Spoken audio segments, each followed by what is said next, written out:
gratitude, empowerment, and humility. There's actually quite a strong parallel between the physical health dimension and the mental health dimension. So as you're saying, like, why do you put in the time, the energy, the learning, right, to be physically healthy, right? It's a lot of effort, and we put so much of ourselves towards it if we decide that we value that, right? Why do we do it, right? Because, as you said, it's the best way to approach life. Like, there may be something that I want to do. I want to run a race, right? Or I want to climb a mountain, right? But ultimately, we take care of ourselves physically because we don't know what's coming next in life, and we want to be prepared for it, good, bad, and otherwise, right?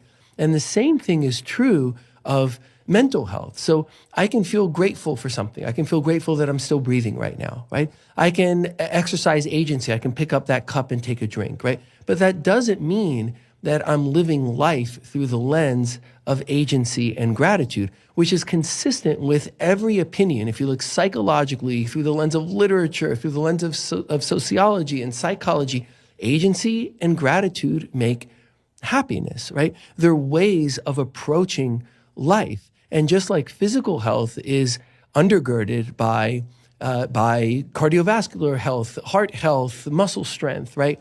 There's an undergirding of agency and gratitude, and empowerment and humility are ways of describing, okay, what arises, right, from understanding ourselves, taking care of ourselves, that then gives us the agency and gratitude. So we have empowerment, we have humility, but where does it all come from, right? So just like we have to understand the physical body and what to do to it in order to be healthy, right, we also have to understand the mind, right? The self that wants to be healthier. And that comes through understanding the structure of the self. And we have enough science through the lens of neurobiology and psychiatry to understand the structure of self and then the function of self, right? How we work, right? How we interface with the world. So it's actually not more complicated than physical health. It's just that we don't spell it out that way, right? We come at it through the lens of pathology, of what's wrong and who has some diagnosis. And, we're looking for the problematic instead of saying, like, what do we look like when we're happy, right? And then going and digging down into the mechanics of it all, right? And if we're not in that state, right, to go and look at that and to make changes, just as if you were very, very physically healthy, right? But, your heart rate couldn't go up that much without you feeling very, very fatigued. We'd say, well, look, you're doing a lot of the right things, right? But let's work more on your heart, right? We would go look at the specifics of it because that's how we understand it. And we just don't apply the same science, logic, common sense to mental health as we do to physical health. But it's time for that to change because we have the knowledge and ability to do just that. When we had Dr. Andy Galpin on this podcast to do a series on physical health and fitness, essentially, he said something that really stuck with me, which was that the number of different workouts that people can do out there, body weight workouts, work with weights, with machines. You can run far, you can run shorter distances more quickly. You can do planks, sit-ups. So many variations on exercise routines. But what he very clearly stated was that there are only a few core adaptations that the body can undergo that lead to these byproducts that we call lower blood pressure, enhanced endurance, improved strength, improved neuromuscular function, improved brain function for that matter. It sounds to me like there are a lot of parallels in creating the healthy psychological self. Right. So what are the core components that I and others should think about in terms of understanding, I think you described them as the structure of the self and the functions of the self? Again, just to draw a parallel, if we were talking about physical health, we'd say, okay, there's connections between nerves and muscle that allows us to move our limbs. If you apply a certain amount of resistance, you get a certain adaptation, which is the neuromuscular connection gets stronger, the muscle might get bigger or just stronger, et cetera. Flexibility, you just push your range of motion just a little bit into discomfort. You do that. It so happens to be the case that you do that for just a couple of minutes each day over the course of about a week or so, you get a significant increase in flexibility. Okay, so it's all very clear in the physical domain. In the psychological domain, I hear you telling us that the action steps that we all should be taking in order to be the happiest version of ourselves by achieving agency and gratitude is to explore the structure of self and the function of self. So if you could tell us about what is the structure of self? Like what goes into Andrew being Andrew and Paul being Paul and whoever the listener is into being who they are? What is that? And what is the function of self? How does a psychiatrist think about that? How should we think about that?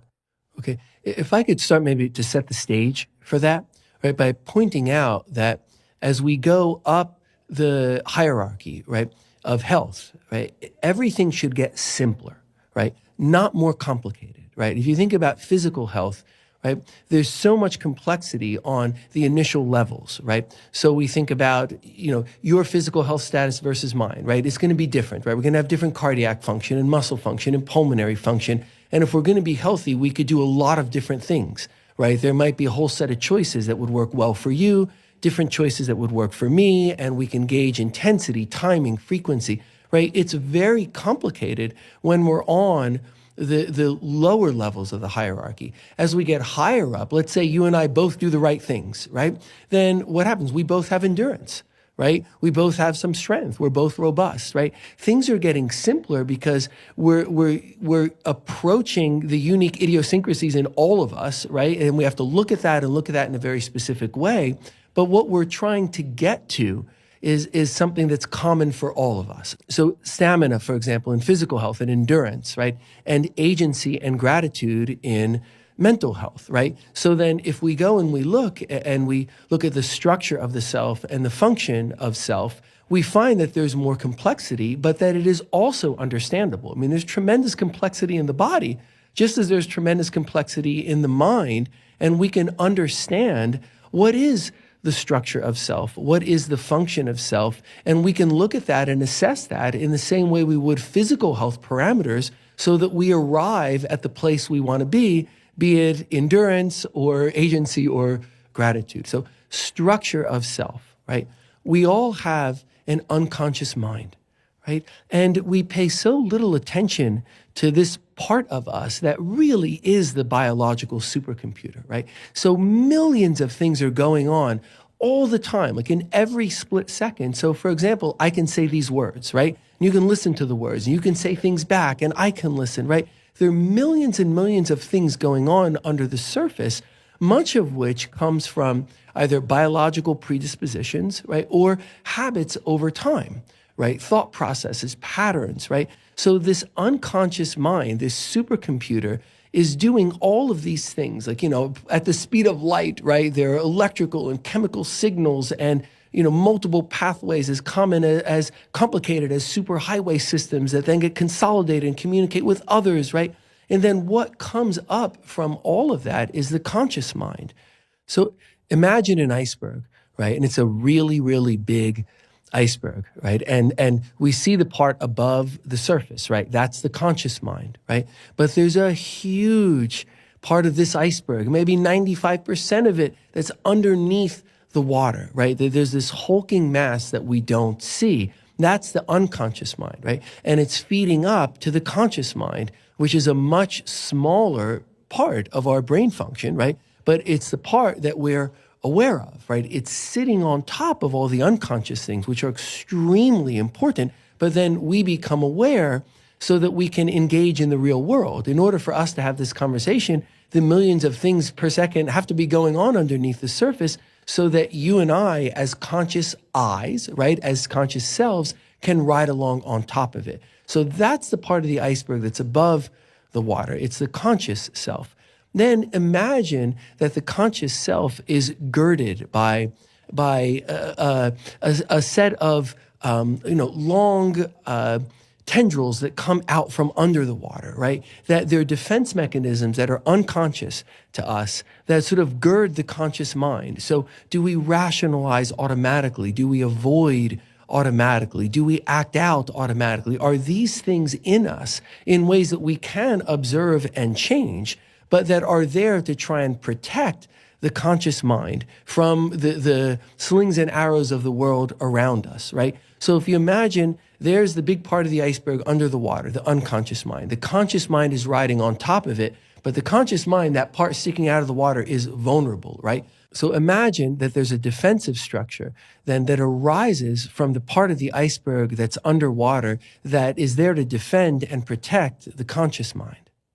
So when you say to defend and protect, when you say that the conscious mind is vulnerable, what do you mean? Do you mean that it's vulnerable to physical attack, or that it's vulnerable to us realizing that we're just a bunch of neurons that are clicking away underneath? Like, in other words, where does the vulnerability of the conscious mind really reside? Not physically, where does it reside, but what am I so worried about in terms of my safety? I mean, right now we're in a room. I feel pretty safe. I don't think you're going to attack me verbally or physically. I suppose it's possible that could happen, but it seems like a very distant possibility. So when you say that these defenses are there to protect us from some sort of awareness, what awareness are we trying to avoid? So the vulnerability of the conscious mind is to fear, confusion, despair, right? There's so many things that we can fear, right? Some people are afraid of snakes or spiders. Some people are afraid of death. Some people are afraid of health issues that could come to them or to people they love.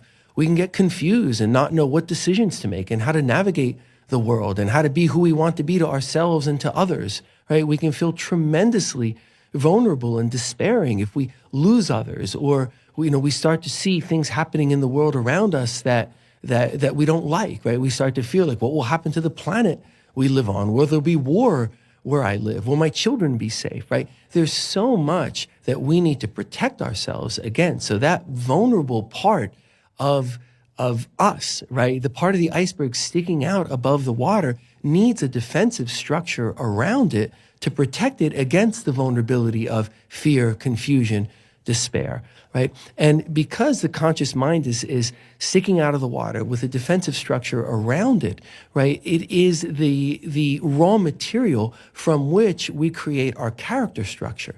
So the character structure is all of that, the part under the water, the part above the water, the defensive structure. So imagine like a nest around all of that. And that's the character structure that we utilize to interface with the world, right? So the character structure it's like the thing that I'm using, right? It's like if you're driving somewhere in a car, right? The car is the thing that you're using to go there, right? The character structure is the thing that we're using to interface with the world. So for example, how trusting am I versus suspicious, right? How readily do I come to make friends with people, right? How much do I act out if I'm frustrated, right? How much do I, exclaim something negative, right, as opposed to holding it inside of me? How much do I rationalize? If something isn't going well, do I want to look at it and maybe see that it is so that I don't have to face it, right? How much do I avoid problems in the world around me? How much do I exercise altruism, right?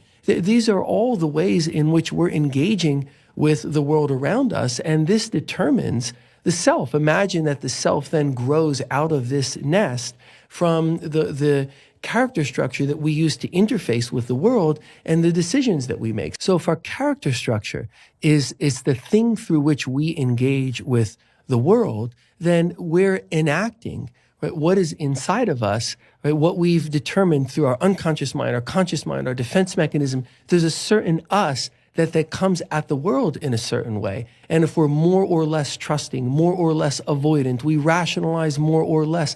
These are the factors that determine, like, where do our lives go, right? Because on top of all of this, imagine that the nest of the character structure around all of this grows from it the self, right? The product of the feelings inside, the things that we know about ourselves and don't know about ourselves, the decisions that all of it leads to. So I may choose to be, for example, more trusting, and that may bring an opportunity to me that I wouldn't have otherwise had, right? I may choose to be more trusting, and it may bring risk to me that I wouldn't otherwise have had. So we want to be as healthy as we can, as knowledgeable of ourselves and the world around us, so that it's safe for us to have a healthy character structure through which we can engage in the world around us with a sense of prudence, right? Taking reasonable risks, right? Not too little so that we shut ourselves down and maybe end up despairing.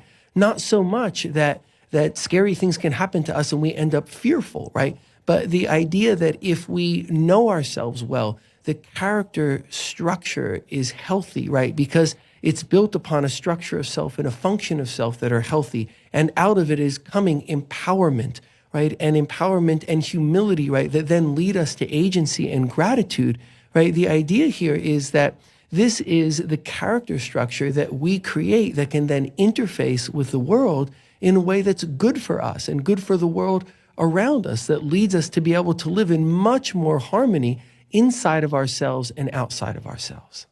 So if I understand correctly,